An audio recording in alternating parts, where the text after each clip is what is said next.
रजीम बिस्मिल्लाहिर्रहमानिर्रहीम।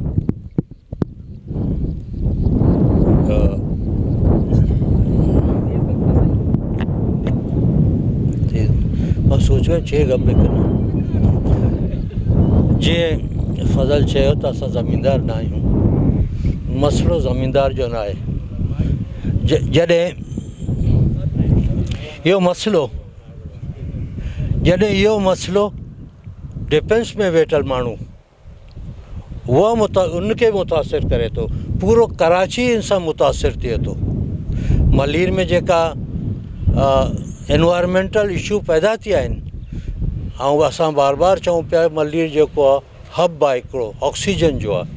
ऐं असांजो दोस्त अज़ीम चवे थो त मलीर कराची जा पिपड़ आहिनि। बार बार इहा चऊं था, जेकॾहिं पिपड़ न हुजे त साहु माण्हू कीअं वठे। ऑक्सीजन जेकॾहिं न आहे, ऑक्सीजन पैदा कंदड़ इहो मलीर आहे। छो जो जेको कुझु रहियल आहे बाक़ी इहा कुझु रहियल आहे, बाक़ी सभु उहे आहिनि। थोरो जेके रहियल आहे उन खे त घटि में घटि बचायूं। उन जे लाइ असां ज़मींदारनि सां गॾु आहियूं। जीअं फज़ल ऐं अज़ीम इहे ज़मींदारनि ऐं इन्हनि सां गॾु आहियूं। ऐं उहे जेकॾहिं पंहिंजे ज़मीननि खे पाण रखनि त असां उन्हनि सां गॾु आहियूं। ऐं इन खां अलावा मलीर सिर्फ़ु ज़मींदार मुतासिर न आहे, ऐं मलीर जो हर हिकु शख़्स मुतासिर आहे। इहो जेको एक्सप्रेस वे ठहे थो, सुभाणे इहे जेके गटर त अची विया आहिनि, इन बंदि ताईं त गटर अची वियो आहे।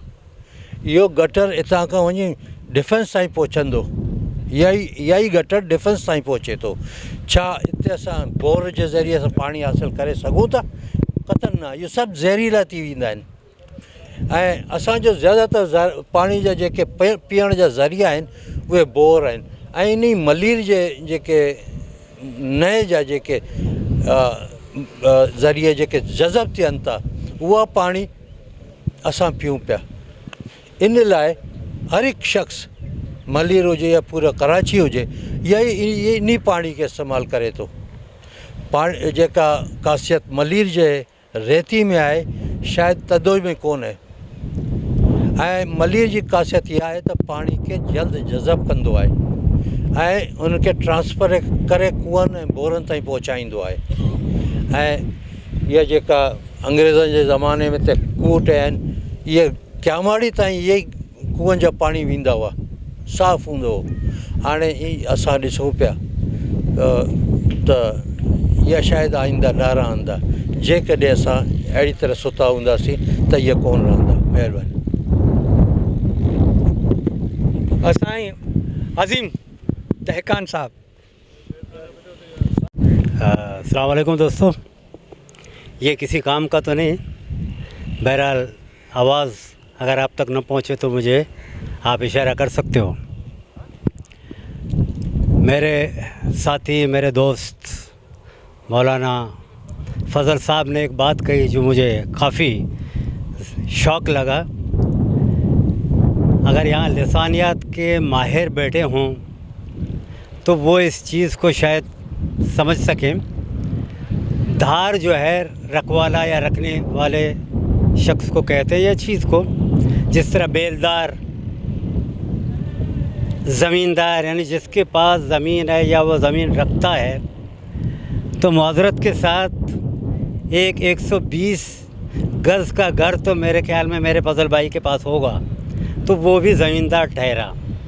वो भी इस सरज़मीन से रिलेटेड बंदा है। ऐसे नहीं है भाई कि 1 एकड़ या 2 एकड़ या हज़ारों एकड़ वो ज़मींदारी कहलाता है। जिस किसी के पास कोई भी चीज़, मुझे तो याद आ रहा है उबैदुल्लाह सिंधी कि वो इस सरज़मीन के थे नहीं, लेकिन जब इस सरज़मीन में आए तो उन्होंने देखा यहाँ सारे कोई मंगड़ार है, कोई बलीजा है, कोई क्या कहते हैं मैंगल है, कोई पता नहीं क्या है, यहाँ सिंधी तो कोई नहीं है। तो उसने कहा मैं अपने आप को वक्फ़ करता हूँ, चूँकि मैंने इस धरती का मैंने खून मेरे रगों में शामिल है, मैंने दूध पिया है। इस धरती का मेरा नाम होगा उबैदुल्लाह सिंधी, ताकि कल को अगर तारीख़ में कोई नाम ले रहा हो तो उबैदुल्ला सिंधी कह के पुकारेगा। मेरे ख्याल में जोनेजो साहब बैठे हुए हैं, अगर जोनेजो यूरोप चले जाएं उसे कोई नहीं जानता। अगर कहें कि अब्दुल खालिक जोनेजो साहब, तो उसे कोई नहीं जानता इनका ताल्लुक़ सिंध से होगा। लेकिन उबैदुल्ला सिंधी कहीं भी अगर पढ़ाई में आए तो लोग कहेंगे ये सिंध का फर्जंद है, सिंध का सरजमीन है। तो यहाँ जितने भी लोग बैठे हुए हैं वो इस धरती से रिलेटेड लोग हैं। ज़रूरी नहीं है मेरे पास 10 या 12 एकड़ हों तो मैं ज़मींदार कहलाऊँ। ये मेरी माँ है, मेरी धरती है। इसमें अगर कोई भी आँच आए तो वो समझ लो कि वो मुझ पे आ रहा है, वो तकलीफ़ मुझे होना चाहिए। अब मुश्किल क्या है? मैं तो 12 ये कहता हूँ कि हमारे लोगों को ये शायद समझ नहीं आ रहा कि उनके साथ वो क्या रहा है। जिस दिन उनकी समझ में ये बात आ गई कि ज़मीन जो है ज़मीन हमारे पैरों से लोग उठा के ले जा रहे हैं, जिस दिन हम धड़ाम से गिरेंगे उस दिन सारे लोगों को पता चल जाएगा कि आप क्या सूरत हाल बनी है। तो ये जो देहात वाले जो मामलात हैं ये तो किसी और ज़माने में हमसे वो ले गए, लेकिन ये फिर भी अंग्रेज़ बहादुर ने एक काम करी थी कि उन्होंने एक कागज़ का टुकड़ा हमारे हाथ में दिया था कि बेटा आप इसे संभालो। ये 10, 12 या 20, 40 एकड़ ज़मीन है, सर्वे नंबर में आपको दे रहा हूँ, समझ लो ये आपका एरिया है, आप इसी में रहो। हालांकि ज़मीनें थी हमारे, वो उनका अपना एक प्लान था। अब वही हमारे गले पड़ गया है। हमारे लोग उसी, हालांकि ये कानून के लोग बैठे हुए हैं, आप लोग बैठे हो, 7th पार्म की क्या हैसियत है? जो ज़मीन के मामला जानते हैं उन्हें पता होना चाहिए 7th पार्म कोई माने नहीं रखता। हमारे लोग ये समझ रहे हैं कि 7th पार्म हमारे पास है, हम ज़मींदार ठहरे। इस तरह नहीं है भाई, वहाँ उसकी क्या कानूनी हैसियत बनती है ये तो कानूनदान ही बेहतर जानते हैं।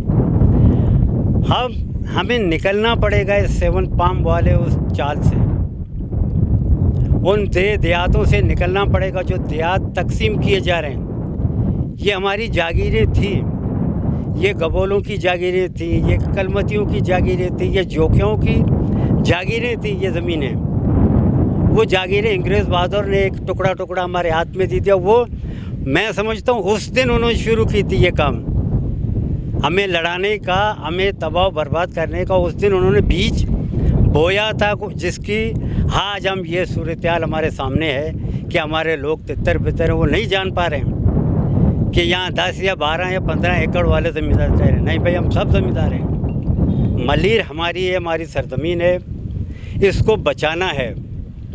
आज तो होना, हमने ये तो तय कर लिया था कि आज जो भी बात करेगा हम तो बकते रहते हैं, हम हर जगह मुख्तलिफ फोरम में बकते रहते हैं। आज वो ज़मींदार, हो सकता है उनके पास कुछ ऐसे पॉइंट हों, हो सकता है वो दर्द और जो महसूस कर रहे हैं उस तक हम नहीं पहुंच पाए, आज कम से कम वो कुछ बोलें।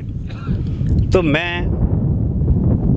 इशारा करता हूं, मेरे सामने भी एक ज़मींदार बैठे हुए हैं, गालिबन 50-60 एकड़ तो उसके पास होंगे। आप तो ज़मींदार ठहरे, आप अपने वो दर्द, आपकी ज़मीनें किस तरह छीनी गई हैं वो तो आप बोलें। और भी बहुत सारे लोग बैठे हुए हैं जो रिलेटेड है इसी ज़मीन से, वो इसी का कार्य है। तो खुदारा रहम करो, अपने आइंदा आने वाले नस्लों पे रहम करो, अपने लोगों पे रहम करो। कुछ अगर नहीं कर सकते, आज 2 बोल तो बोलो। हम तो ग्रैंड जरगे की तरफ जाने का सोच रहे थे मैडम, ग्रैंड जरगे को, कि यहाँ आज लोग बैठेंगे, वो हमें राय देंगे, वो हमें राय देंगे कि अपने आप को बचाने के लिए अब क्या करना है। ये हमारी तजवीज़ थी कि आज यहाँ से एक ग्रैंड जरगे का तजवीज़ लेकर ही उठेंगे। तो खुदारा हमें मायूस मत करें, आज ग्रैंड जरगे का हमें आप तारीख दे के उठेंगे। बहुत बहुत शुक्रिया। तालियां इस बात पे।